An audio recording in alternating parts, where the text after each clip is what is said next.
చనిపోతే నేను ఆ ఇంటికి స్వయంగా వెళ్ళి ప్రజల తరఫున సమాజం తరఫున క్షమాపణ చెప్పి అప్పుడు 1,00,000 మందితో సంతకాల ఉద్యమాన్ని చేపట్టి సెంటాన్స్ ఎదురుగా ఫుట్ఓవర్ బ్రిడ్జ్ వేయించడమే కాకుండా ఎంఎంటీఎస్కిని రోడ్ ట్రాన్స్పోర్ట్కి మధ్య సంధానాన్ని చేయించింది లోక్సత్తా. కాబట్టి ఏదైనా నిర్మాణాత్మకంగా స్పందించడం తప్ప ఊరికే బూతులు తిట్టడం కాదు ఉద్యమం అంటే. అలాంటి ఉద్యమాలకు లోక్సత్తా పూర్తిగా వ్యతిరేకం. అవన్నీ కూడా వినాశకరమైనటువంటివి, పరిష్కారాలు సాధించినటువంటివి. అధికారులు ఉంటే ఒక మాట, బయట ఉంటే ఒక మాట. ఇది సరైన పద్ధతి కాదని లోక్సత్తా స్పష్టమైన అభిప్రాయం. ప్రస్తుతం హైదరాబాద్లో ఎన్ని సీట్లు సాధించే అవకాశం ఉంది సార్? నేను మళ్ళీ చెప్తున్నాను, ఎన్నికలు ఓటు వేసే వాళ్ళని గురించి, పన్ను కట్టే వాళ్ళని గురించి, ఎన్నికల్లో పోటీ చేసే వాళ్ళని గురించి కాదు. కాబట్టి లోక్సత్తా సీట్లు సాధించటము, ఎవడు పోటీ చేసిన వాడు గెలవటం, అసలు ఈ భాషే మార్చాలి. ఈ పరిస్థితులు మార్చటం కోసం నిజాయితీ గల ఎజెండాని, నగరాన్ని రక్షిస్తామని చెప్పండి ఎవరు మొట్టి మాట కాదు. ప్రతి సరస్సుని పూడ్చిపారేస్తున్నారు ఇవాళ. ప్రభుత్వ భూములను ఆక్రమించి పారేస్తున్నారు, సరస్సులను ఆక్రమిస్తున్నారు.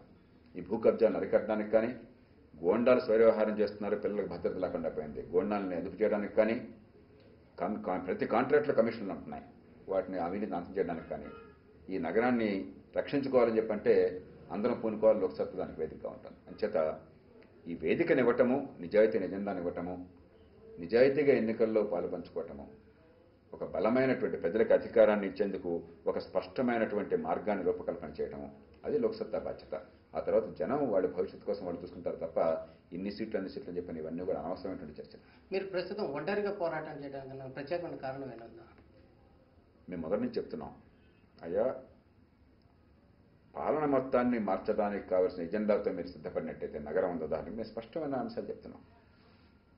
వార్డు కమిటీలకి తలసరి 1,000 రూపాయలు వారి చేతుల్లో పెట్టేసి అధికారం పైన ఎక్కడం ఉండటం కాకుండా ప్రజల చేతుల్లో అధికారం పెట్టడము, ఒక్కరోజు ఆలస్యమైతే ఏ పనికైనా 100 రూపాయలు పరిహారం చెల్లించి ఏర్పాటు చేయడము, నగరాన్ని రక్షించుకోవటం కోసం గోండాలని, భూకబ్జాదారులని అదుపు చేయడం కోసం ముందుకు రావటము, విద్యా ఆరోగ్యాన్ని అందరికీ అందించటము, నిరుద్యోగ యువతకి ఉపాధి కోసం అవకాశాలు కల్పించటము, వారందరికీ శిక్షణ ఇవ్వటము, కౌన్సిలింగ్ చేయటము, స్వయం ఉపాధి పథకాలలో ఉన్న వారికి సాయం చేయటము, ట్రాఫిక్ని ఎంఎంటీఎస్ ఫేజ్ 1, ఫేజ్ 2, ఫేజ్ 3 పూర్తి చేసి రోడ్డుని ఎంఎంటీఎస్ని సంధానం చేసి సింగిల్ ట్రాన్స్పోర్ట్ అథారిటీ నగరానికి పెట్టి ట్రాఫిక్ని పూర్తిగా మార్చేయడం, స్పష్టమైన ఎజెండాతో ముందుకు వస్తున్నాం. ఈ పార్టీలకు ఎజెండా లేదు.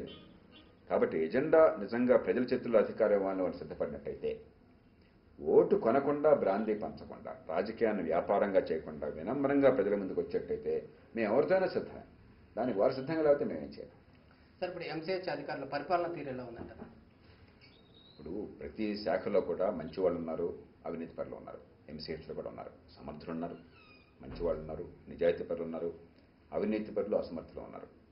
కానీ వ్యక్తుల కంటే సమస్య ఏంటంటే అసలు కుడి చేయగలిగే సంబంధం లేదు. ఈ మధ్య శ్యామ్లాల్ బిల్డింగ్లో ఒక ఉదంతం చూశాను. అక్కడ రోడ్డు శాంక్షన్ అయింది, డబ్బులున్నాయి, డ్రైన్ శాంక్షన్ అయింది, డబ్బులున్నాయి. కానీ రోడ్డు కట్ చేయడానికి పర్మిషన్ లేదు కాబట్టి డ్రైన్ వాళ్ళు పనిచేయటం లేదు, డ్రైన్ పూర్తి కాలేదు కాబట్టి రోడ్డు వాళ్ళు పనిచేయటం లేదు. నేను స్వయంగా అక్కడ 4 నెలల క్రితం నుంచి బోర్న వర్షం కురుస్తుంటే అందరికీ ఫోన్లు చేసి పిలిపించి మాట్లాడి క్లియరెన్స్లు చేస్తే 4 నెలల తర్వాత మళ్ళీ ఏం పనిగా.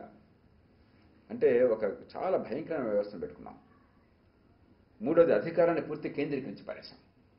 జనం చేతుల్లో అధికారం ఇవ్వకుండా చాలా సమర్థమైన అధికారి, సమర్థమైన ఎమ్మెల్యే, సమర్థమైన మంత్రి, సమర్థమైన ముఖ్యమంత్రి, సమర్థమైన ప్రధానమంత్రి అయినా కూడా మీ వల్ల జరిగేది చాలా తక్కువ. సోనియా గాంధీ గారు ఒకసారి నా దగ్గర వాపోయింది, ఆవిడ నియోజకవర్గంలో నేను చేయలేకపోతున్నానని చెప్పాను. వేల మంది వస్తున్నారు పిటిషన్లు పెట్టుకుని చెప్పాను. ఎందుకంటే పద్ధతి అది కాదు. అసలు అధికారాన్ని వికేంద్రీకరించాలి, సమన్వయాన్ని సాధించాలి, ప్రాధాన్యాలు ఉండాలి.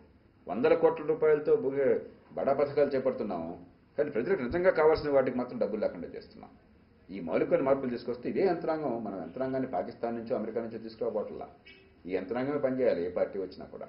సార్, ఇంకొకటి సార్, లోక్సత్తా జేపీ గారు చెప్పే సూచనలన్నీ కూడా చెప్పడానికి బాగుంటాయి, ఆచరించడానికి అనేది సాధ్యం కాదని చెప్పి కొంతమంది కామెంట్ చేస్తున్నారు. 3 విషయాలు. వీళ్ళంతా ఆచరించి ఎంత నాశనం చేశారు. 62 ఏళ్ళు వీళ్ళంతా అధికారంలో ఉండి ఆచరించే పనులు చేసి నగరంలో కొంచెం వర్షం కురిస్తే పూర్తిగా వరదలా, మంచినీళ్ళు తాగితే మరణశిక్ష, దాదాపు ప్రతి ఇంటెదురుగా ప్రతి వీధిలో కూడాను మీకు మంచినీళ్ళల్లో ఈ సూవేజ్ కలిసిపోవటమా, ఆ నీళ్లు మన ఇంటికి రావటమా, ఇంతకంటే సిగ్గుచేయడం నీకు ఏమనుందా? ఊరకొక్కలను పందులు నగరం అంతా తిరిగేసేసి ప్రతి ఒక్కళ్ళకు కూడా చికున్ గున్యా, లేకపోతే మలేరియా, డెంగ్యూ ఫీవర్ ఇవన్నీ రావటమా? ఇది మామూలా? ఇది ఆచరణ సాధ్యమైనవా? నేను చచ్చినా ఒప్పుకోను. రెండవది, జేపీ చేసిందేంటో చూడండి. ఒక అధికారిగా ఈ రాష్ట్ర చరిత్రలో ఎంత సమర్థంగా చేసామో ఈ రాష్ట్ర ప్రజలందరికీ తెలుసు.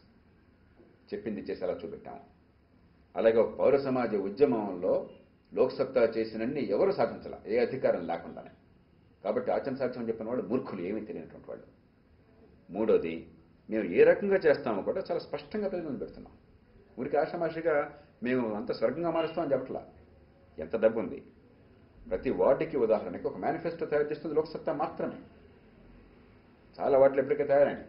అక్కడున్న సమస్యలు ఏమిటి, ఆ పరిష్కారానికి ఖర్చు ఎంత అవుతుంది, తలసరి 1000 రూపాయలు ఇస్తే వార్డులో ఎంత డబ్బు ఉంటుంది, ఆ డబ్బుతో ఏ రకంగా పని చేయొచ్చు, ఫోటోలు తీసి మరీ తయారు చేస్తున్నారు.